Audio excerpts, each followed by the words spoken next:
اور اصل چیز شاعری ہی ہے، اصل چیز عروض نہیں ہے۔ عروض کی اہمیت اپنی جگہ پر ہے، لیکن اصل چیز شاعری ہے۔ جب عروضی قاعدے جواب دے جاتے ہیں معاملہ پر، تب سند مانگی جاتی ہے، سند میں شعر پیش کیجیے،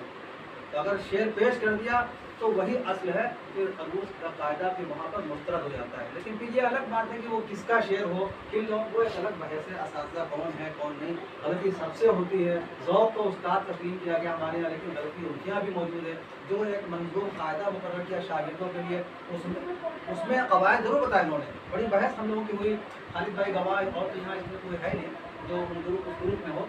آپ سے آپ چھوڑ بھاگے، حالانکہ آپ کو رہنا چاہیے تھا۔ تو عروض میں بڑی گفتگو ہم لوگ کر چکے ہیں، بڑی باریکیوں سے گزر چکے ہیں۔ تو سند، اب ذوق صاحب نے جو قاعدہ مقرر کیا شاگردوں کے لیے، بڑا اچھا قاعدہ ہے، اس قاعدے میں کوئی غلطی نہیں، لیکن اس کو جب اپلائی اگر کریں ان کی شاعری پر تو غلطیاں نکلتی ہیں،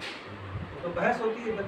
تو یہ بحث اچھی چیز ہے، بحث کو ختم نہیں ہونا چاہیے، اور ہر اس نشست میں چاہے ہماری دلچسپی ہو نہ ہو، اگر شریک ہوتے ہیں، اگر ہماری فیلڈ سے تعلق ہے، ہم سب کو عروض سے دلچسپی نہیں ہو سکتی ہے، لیکن شاعری سے ہے سب کو، تو اگر شاعری رہے تو تھوڑی بہت شدھ بدھ عروض کی ہونی چاہیے، بہت ضروری۔ اس کے بغیر ایک مشکلات پیش آتی ہے، کیونکہ ہم جو رقموں وہاں کا چلی مان لیے رقموں میں شاعری کا ماحول ہے، ہم سنتے آتے ہیں، چیزیں ہمارے کانوں پر ہوتی ہیں، ذوق اپنے آپ تشکیل پا جاتا ہے، پھر اسی اوزان و بور پر ہم شعر کہنے لگتے ہیں، معلوم کچھ نہیں ہوتا، لیکن جب غیر مروج بحر سامنے آتی ہے تو پھنستا ہے معاملہ، پڑھ ہی نہیں پاتے ہیں موضوع، اس کو کھل جاتا ہے رات۔ مان لیا استاد سے مانگ کے لے آیا، مروج بحر میں نہیں ہے، اب استاد نے کسی اور بحر میں لکھ دیا جو کم سنی جاتی ہے، وہ پڑھ ہی نہیں پا رہا، اضافت کو کھینچا جائے کہ نہیں کھینچا جائے، معاملہ پھنس جاتا ہے۔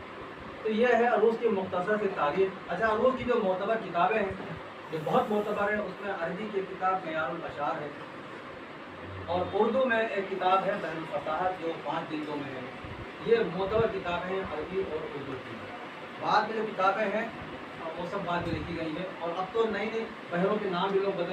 بدلے، لیکن اصل وہی ہے، کچھ ارکان لوگوں نے بدلے، لیکن وہ تسلیم کیے نہیں گئے۔ ہم آپ سب کی رائے جاننا ہے، اس میں آپ سب شریک ہیں، یہ نہیں کہ ہم کو 2 آدمی کو بولنا ہے اور آپ کو سننا ہے، تو ہم ادھر سے شروع کریں، ادھر سے شروع کریں، یہ صحیح ہے، یہ ادھر شروع کریں، شکیل بھائی ضرور جہاں، اور آپ جہاں بیٹھے وہیں سے گفتگو کریں،